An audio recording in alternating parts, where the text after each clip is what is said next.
5e apprenti issu de Graphipolis. C'est une école qu'on connaît bien.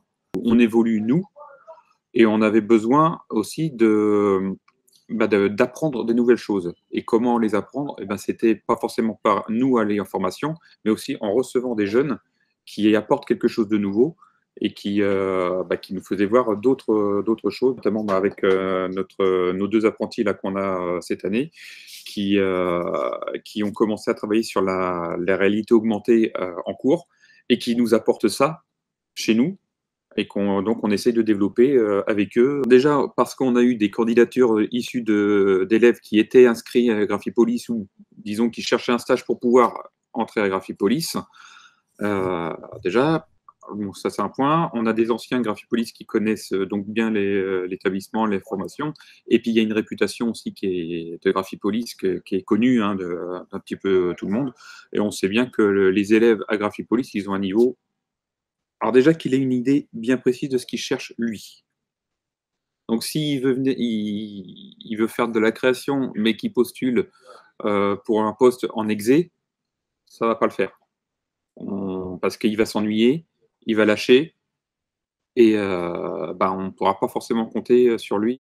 Quand on va recevoir un fichier d'une agence ou d'un client, il va falloir faire la préparation de la forme imprimante, vérifier que tout est au format, que les défonces sont faites, les surimpressions, qu'on ait bien une correspondance entre le fichier et la commande du client, que toutes les modifs soient faites et que le fichier soit préparé de façon à ce que quand il se passe dans le RIP, on puisse le récupérer pour faire les plaques et en machine sans avoir à y toucher et faire de retouches. Plus la boîte est grande, plus on va avoir des secteurs où le poste il va être bien, on va dire, voilà, ton poste c'est ça, c'est pas autre chose.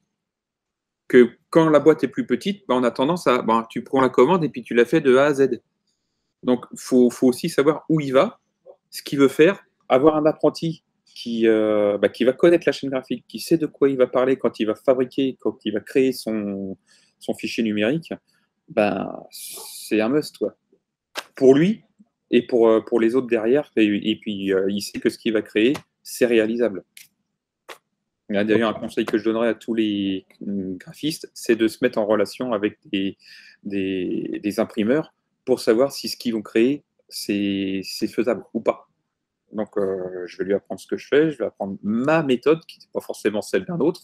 Ce que je souhaite, c'est avant tout qu'il y ait une confiance qui s'installe entre l'apprenti et le maître d'apprentissage, que s'il y en a un problème avec moi ou avec quelqu'un d'autre qui vient de m'en parler, qu'on essaie, ou même rien qu'avec le boulot, qui vient de m'en parler, je préfère avoir un apprenti qui va poser énormément de questions qu'un apprenti qui va rien faire ou qui va se taire, qui va se planter, même si on apprend de ses erreurs.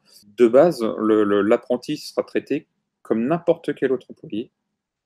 Il n'y aura pas de différence, si ce n'est de la part du maître d'apprentissage, qui va être un petit peu plus présent, un petit peu plus protecteur, et voilà. Maintenant, je vois ici que tout le monde participe un petit peu à son apprentissage. Là, on a commencé par des tâches assez simples, en binôme. Après, on l'a laissé un petit peu toute seule, mais avec une vérification avant de finaliser le dossier. Aujourd'hui, elle est un petit peu plus libre. Oui, une lettre de motivation, voilà, déjà qui est bon, comme je disais tout à l'heure, qu'il ait une bonne idée de ce qu'il veut faire. Que nous, quand on va recevoir la lettre, on voit si ça correspond à ce qu'on peut lui proposer ou pas. Après, il aura un entretien et suivant le choix qu'on fera, on lui proposera une journée quand même de découverte du poste pour voir si ça correspond à ce qu'il veut. On lui montrera, comme si c'était son premier jour, on lui montrera voilà ce qu'on fait. Aujourd'hui, tu regardes comme ça, est-ce que toi tu connais des choses ou autre. On va partir à sa découverte aussi, nous, savoir qui elle est, qu'est-ce qu'elle cherche. Et ça nous donnera une idée un peu plus précise à nous de est-ce qu'elle va convenir au poste ou pas, parce qu'il faut voir ça aussi. Donc, est-ce qu'on peut la choisir au moment de l'entretien et finalement se rendre compte au cours de cette journée que ça ne va pas le faire? Ça peut arriver. Ou à l'inverse, nous, on va dire, pour nous, ça fait, elle a les connaissances, elle a les capacités requises, mais la personne ne pas apprécier le poste. Donc, c'est à ça que sert cette journée de découverte. Voilà.